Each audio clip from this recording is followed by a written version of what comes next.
The Naked DJs podcast. Are they really naked? We know they expose themselves every day just so they can bring you the best of music. They like to stick it out there for everyone to hear. You can hear their podcast on Anchor.fm, YouTube, and any of your favorite podcast platforms. Welcome to the Living the Dream podcast with Curveball. If you believe, you can achieve.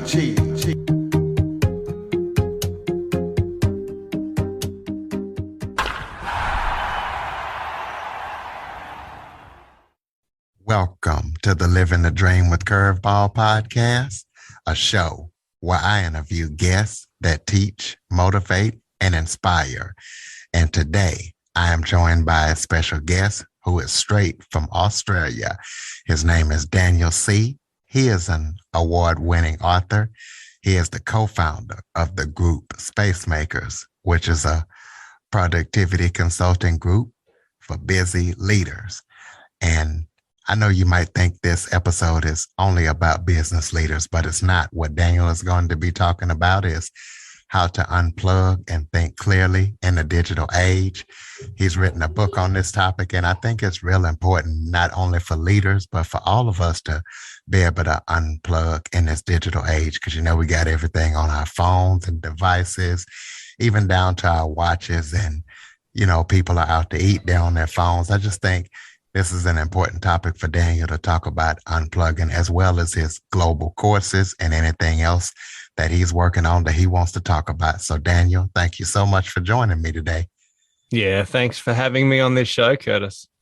Well, I appreciate you. And by the way, Daniel's my son's name too. Oh, well done. You have good taste in names, obviously.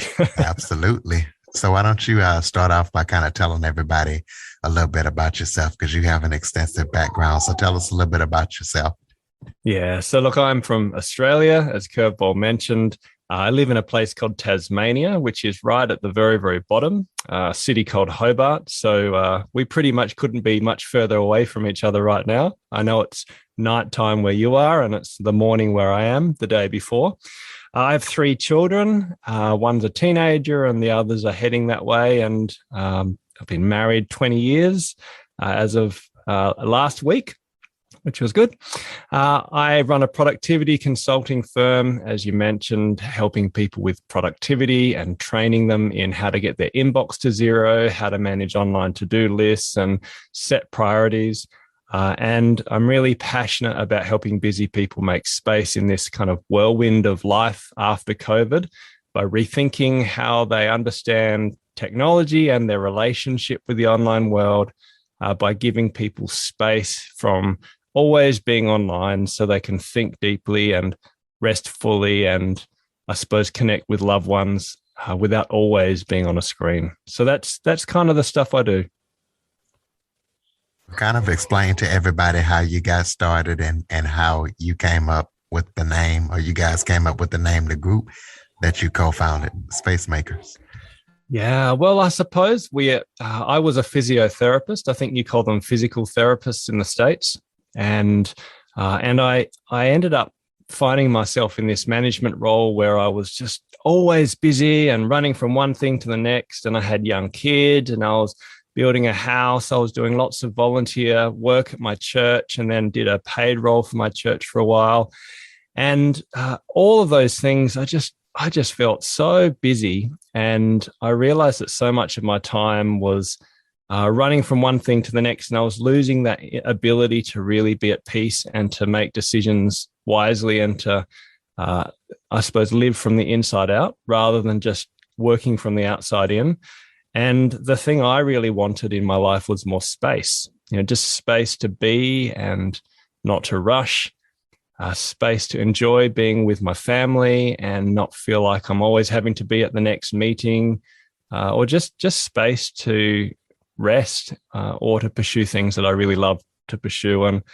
And so we ended up coming up with this name Spacemaker because we're like, well, actually, increasingly space is really hard to find, and we're going to have to be a bit intentional and have some skills if we're going to make space to think and rest. So obviously not space in our houses physically, but space in our lives. And that idea, that's been our why for over 10 years.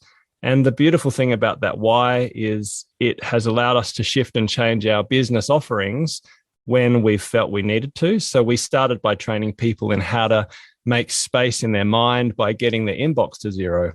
So that was like an email training course called Email Ninja. But then that morphed into making space in an organization by doing strategic planning, and then making space in individuals' lives by coaching them in their strengths. And then, it's moved into, as now I'm an author, helping people make space by unplugging from technology in very practical ways, and also helping parents unplug, help their kids to rethink their relationship with technology. I run digital parenting courses, but all of that is about helping busy people make space in whatever way I can by shifting the way they live and work. Why do you think it is important for people to examine their relationship with the online world? Yeah, look, I think it's important to realize that we have a relationship, and there's some beautiful things about being online. I mean, you and I are talking now from the other side of the world, which is just amazing. And post-COVID, I couldn't have even survived in terms of my business and my work if I didn't have access to the internet. So I'm really grateful for the miracles and wonders of what technology can do for us. And my assumption is that most of us are almost always online. So it's not that it's an anti-technology message, but what I've recognized in the research and also in my experience personally and coaching is that if we have too much technology, if we are always online, if we trade off a whole lot of areas of our life which used to be in person, and then we make everything on a screen, well, then we actually lose something of ourselves. We lose something of our humanity. And we actually become less healthy from the research. We become less happy mentally, and we actually become less productive. And that's, my field is productivity predominantly. And what I've discovered looking at multitasking research, looking at research into young people and screens, into social media overuse, and a whole lot of other areas, what I've realized is that you need technology to be productive, but then there comes a point where you plateau, and the more technology you use, you lose those gains. You don't necessarily become more productive. It's like a graph that's like an upside down U, and you reach this productive middle. If you're graphing technology against productivity, the more technology you use, there comes a point where you stop being more productive. And then if you continue using it, constantly using it, when you reach for your phone first thing in the morning and last thing at night, if you're scanning your phone on the toilet, if you're, looking at your phone when you're at home and your family are kind of all, needing your attention, and you just can't get your eyes away from this screen, well, then you actually slide down the right-hand side of that curve, and you become less productive, less happy, and less healthy by using screens more. And the only way to actually become more fully human, more fully alive and productive and healthy is by creating patterns where you disconnect from your screen in a very intentional way, which is what I call space making, making space to enjoy a breadth and depth of activities away from a screen. Does that make sense? Makes perfect sense. And let's talk about social media. Give us your opinion on social media and how it affects our ability to form relationships. Yeah. So look, social media is, it's necessary. It's helpful in certain areas. I use social media for business. I'm sure you're promoting your podcast using social media. It's helpful to connect with people we haven't seen for a long time, but it's only helpful in a small amount of it's only helpful if we use it carefully and if we don't overuse it. As I'm sure you know, if you just spend hours on the infinity scroll, just liking and swiping up and watching funny videos, it really does just suck out a lot of time from your life. And that time is really problematic when we take it away from other things. So when people ask me, is social media good or is it bad? I don't like to say it's bad, but I do think that we massively overuse it. to our detriment. And intrinsically, there are addictive designs within the tool itself. And so rather than talk about is social media good or bad, I think we should be talking about what we're missing out on when we're spending all of our time on social media. And from a research perspective, the big thing we're missing out on is in-person, real relationships. So eating meals with people, hanging out at the park with people, going to the mall, just spending time face-to-face with friends without a screen. And the research is very strong in this area. In fact, there's been long studies, so we call them longitudinal studies, where there's lots of studies that show that people who have strong and regular connections with people in their lives, face-to-face, real friendships, they live much longer than people who don't, who are isolated. They are healthier. So, for example, a scientist called Susan Pinker, who does a lot of research into the science of community, of relationships with people, she's found, looking at the long studies, that actually not being in contact face-to-face with people who you care about on a regular basis is as dangerous for your long-term mortality rate, so your ability to live long, as continuing smoking. Let's say a packet of cigarettes a week is just as bad for your health as not connecting socially with people. It's as bad as breathing toxic air. Let's say you live in Jakarta, it's just as bad doing that as not being in community with people. If you had a heart attack and didn't get cardiac rehab, that's just as bad as not being in face-to-face relationships. So the point is that actually people make us happy, but we're trading time for being actually with people for scrolling their videos on a screen. And the research definitely shows that makes us less happy. It's Facebook, Instagram, none of these things make us happier. And we're trading it for something that really is valuable. Does that make sense? So we need to get back to celebrating real life relationships, having real meals with people, and trying to be with people we care about in a really genuine and present way, because that's what leads to life and health. Well, speaking of that, give us some tips how we can disconnect from our devices and get back to the old school way. Yeah, I know it's funny, isn't it? The old school way, isn't it? Like actually being with humans, without a screen. But it's about simple things, actually.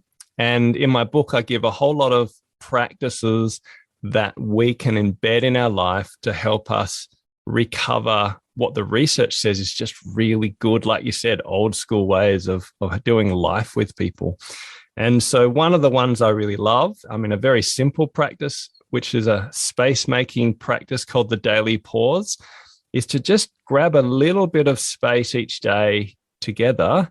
If, let's say, you live with others, you might have kids, even if you have flatmates, for example, why don't you have a daily meal with the people that you live with without a screen? So just sit around a table and eat. Now, I know that sounds so simple that do I really need to be telling you this? But I was coaching a group of leaders from around the world in a global corporation in New York. And I mentioned this idea of just eating a meal around a table once a day without a screen. And one girl in her mid-20s said, "Wow, I've never done that, but my flatmates and I have just started to eat on a Wednesday together around a table. And yeah, we're putting away our phones and it's awesome. It's like it's the 1950s. And then every person in that meeting, there was about 15 people between like early 20s, mid 20s. They all said, "Wow, we've never done that. We should start eating around a table together." So I realized that the way I grew up is actually really different than how most people grow up nowadays.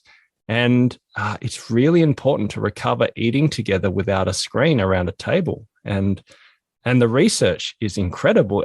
Parents who eat with their, let's say, younger children regularly, their kids end up having better reading and writing skills. so numeracy and literacy, that they're better at reading and writing than kids who don't eat a meal together with their family, which is really interesting. Then you look at teenagers. So a 12-year-old girl who eats regularly with her mum and dad or with parents, when that's not with a screen, when it's around a table, if that's on a regular basis, when you track that person's trajectory, statistically, they're less likely to be pregnant at the age of 17, less likely to be addicted to drugs as adults. They'll have better mental health outcomes. They'll have less debt. They're more likely to go to college. They're more likely to earn more income when they're older. Simply, and the only variable is that the family ate together and talked with one another. And the beautiful thing is it doesn't even matter what you eat. You can cook, ridiculously kind of gourmet, organic broccolini, or you can get a $2 pizza out of from the supermarket and put it in the microwave, and the outcomes for the young people's health and happiness is the same. So it's not the food, it's about being together in community and talking, having eye contact, listening to each other's day. And if that idea is so foreign that you're not sure where to start, I have some really specific questions in the book and some ways in which you can start conversations in a really beautiful way without it being awkward or unusual. But the simple things, isn't it, Curtis? It's just the simple things that we forget now that we're living in this kind of digital age. And before we get into your book and you kind of tell us about your book, talk about, people are getting their kids' cell phones younger and younger. So in your advice, when do you think a child should get their first smartphone? Yeah, it's a really common question. I'm asked that all the time. Look, I won't give you an age. What I will say is based on what I've seen in the research, I think, when I was born in the late 70s, okay, so, I'm in my mid-40s now, and I remember hearing that in the 70s, you would go to the doctor's office in Australia and there would be doctors that would have ashtrays and cigarettes in their surgeries, which, you think nowadays, wow, I'm assuming in America, you don't have doctors smoking when you go to the doctor. And yet, we think, wow, why did we do that? And I think we're going to look back in 10 years or 5 years and think, wow, giving really young children smartphones without filters was exactly the same kind of, was the same type of thing. And it massively impacted their mental health and happiness. So for my daughter, she gets her first smartphone when she's 15 years old. That will be in 6 months. And she won't be none of my kids will be on social media until they're 18. They can use Google Hangouts and some things that I think aren't as screen-based as, let's say, Instagram or Snapchat or TikTok. But the research says that 12 to 16-year-old girls who regularly use social media end up feeling lonelier, more depressed, more suicidal, and less happy. Jean Twenge, who looked at the longitudinal research in America over 4 large studies, came to the conclusion that teenagers who spend more time on screen activities are consistently less happy and healthy mentally, and kids who spend less time on screen activities are consistently happier and healthier. So, the idea of giving my daughter her first phone at 15 years old is so far behind the normal curve. Most kids are getting phones when they're 8 or 9 or 10 years old in Australia. And yet, why would I give my daughter something that is statistically likely to make her unhappy, to experience bullying, sleeplessness because of distraction and online bullying, increases their risk of cyber safety risks? And I suppose the one thing I'd say when parents say to me, well, I ask parents, why do you give your kids phones at a young age? And they always say it's to make them safe. And that just does not add up from the research, because our society, even in America, actually is safer than it's ever been. It doesn't feel that way. It feels much less safe. But when you compare violent crime statistics from the 1990s to the mid-2000s, there's less violent crime in America and Australia than there was when I was born. I'm not sure what's happened in the last 5 years. That might have increased again. But what I'd say is that the danger is happening through grooming and through strangers through online pornography and other online channels, which really, really impact young people's mental health and happiness. So the safety argument, I don't think that adds up. I think we're giving kids phones because we want to be in control of their lives, and we want to feel like we can always talk to them. It's not really about making them safe. I'm not sure if that connects with your experiences. Is there similarities? Yeah, I definitely can understand that. So tell us about. I suppose what I'd say is that I say 15 years old. I'm not judging any parent who's given their kids phones younger. It's really hard. There's so much social pressure, and we give our kids phones for lots of different reasons. Sometimes they do need it to catch the bus. Sometimes they do need the phone for particular health reasons. But all I would say is, where possible, I would encourage parents to go slower than they're being pressured to go. So the pressure socially and commercially is to go younger and younger and younger. And I would say it's worth holding off and really thinking about why you're giving your child a phone. It's worth giving them a digital contract so that you have good agreements in place when they get one. They should have filters on their phone. They shouldn't have open access to whatever apps or applications they want to use. So realize the phone, it opens up children very, very quickly to the adult world. And you don't want to give them an unfiltered phone, particularly when they're in primary school. That would definitely be my advice. And it mirrors the advice of experts around the world. Absolutely. So tell us about your book. Tell us the name. Tell us what readers can expect when they read it. Yeah, so it's called Spacemaker, How to Unplug, Unwind, and Think Clearly in the Digital Age. And it's written for adults. It's not a parenting book specifically, but the principles obviously translate. And really the premise is that most of us are overwhelmed and overloaded by technology, and we're missing out on some of life as a result. And we're missing out on space and the beauty of life that comes when we have more space. And so it's a very practical book, but it's also based on research and coaching experience. And I share a lot of my personal stories in it. And the book goes from the paradigm of technology. So what are the mindsets that we need to have or shift in order to rethink why we get so addicted to phones ourselves? And I don't spend much time talking about the design or the likes or the ways in which the apps actually make us addicted. I talk at a human level. Why are we drawn towards technology to express the loves and longings of our heart? And how does digital power impact us? And how does the stories of our culture of freedom and choice change the way we want to gravitate towards always being online? And how does it change our brain from a neuroplastic, a brain chemistry perspective? So I spend a bit of the book talking about technology and our relationship to try to help us to shift our worldview and to create an imagination for the world which is bigger and broader and better than constantly being online like a cyborg. And then we go to the principles, which are, what are the principles by which we can shape our time to help us be happier, healthier, and also more productive? And then the final section is very, very practical, like how, what questions would you ask around a meal to start building a digital free meal? Or how might you have a day off once a week without your phone, which I call the digital Sabbath or the digital day off? Or how might you just go for a walk and not have a podcast or music in your ears, but think your own thoughts and pay attention to the world around you. And they're not just random tips. There's a structure for how you might think about space making as a pattern throughout your year.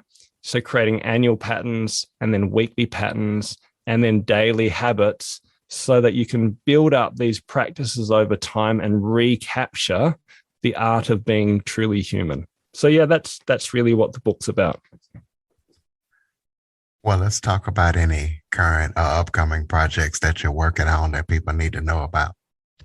Yeah, well, look, I'm speaking on the book, and we've just created a training course called Making Space, which is for teams who are feeling tired and shattered and they need to have some space to reflect on their practices and improve their digital wellness. So that course is 3 hours and we run it online, and I help people talk through these ideas. I also run a digital parenting course, which I'm starting to do more and more of, and I might run that online next year, later this year. And I still have the basic productivity courses that we've always run. They're 3-hour courses, which again, I have a trainer in Canada, so we can train anyone in the US and Canada at a time zone that suits you.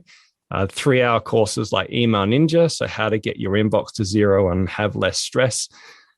List Assassin, which is how to get things done, but get the right things done. And by creating an all-of-life productivity system using a 2-level list. And Priority Samurai, which is how to know what your priorities are in life and then make sure that the things you do day by day reflect those priorities. So I'd love you to look up our website and connect or book us for team training if you're interested. Speaking of that leads to my next question. Give out your website and your social media and ways that people can connect with you and see everything that you're up to. Yeah, so look, it's all on my website, which is spacemakers.com.au. That's Spacemakers plural with an S, and the AU is for Australia. And look, there's free information about how to start a digital Sabbath. So if you go to the book page, you can get free resources, videos, and worksheets to help plan a day off without technology, which is probably one of the hardest practices. And of course, my email address is also on the website. So if you have a question, reach out and it'd be great to have a conversation. Well, let's close out with this question. If there was a message that you could pass on to people, what would that message be? Close us out with that and any final thoughts that you might have. Yeah, look, I suppose just there's value in making space to think deeply and to rest and to experience life broadly. I have a faith background, and I often think that, in the kingdom of heaven, in heaven, there won't be email notifications. There won't be Facebook scrolling. There won't be constant busyness and exhaustion where we're running to stand still. We will have space and we will have time to think, and there'll be rest and peace. And the way we work will be quite different. And so why not try to experience that a bit more in this world? So space is good, and it's worth actually chasing some space in our busy lives by putting it first and allowing the rest to happen around it. That's probably my message. Be a space maker. Absolutely. Ladies and gentlemen, Daniel Sih from Spacemakers. And if you know of people that need to be space makers, please be sure to follow, rate, review, share this episode to as many people as possible so we can all learn how to unplug. Android listeners, go to the Google Play Store and download the Living the Dream with Curveball podcast app. Daniel, thank you so much for joining me tonight and gracing us with your expertise. Yeah, thanks so much. It's so good to meet you and keep doing what you're doing. It's a beautiful podcast. For more information on the Living the Dream podcast, visit www.djcurveball.com. Until next time, stay focused on living the dream.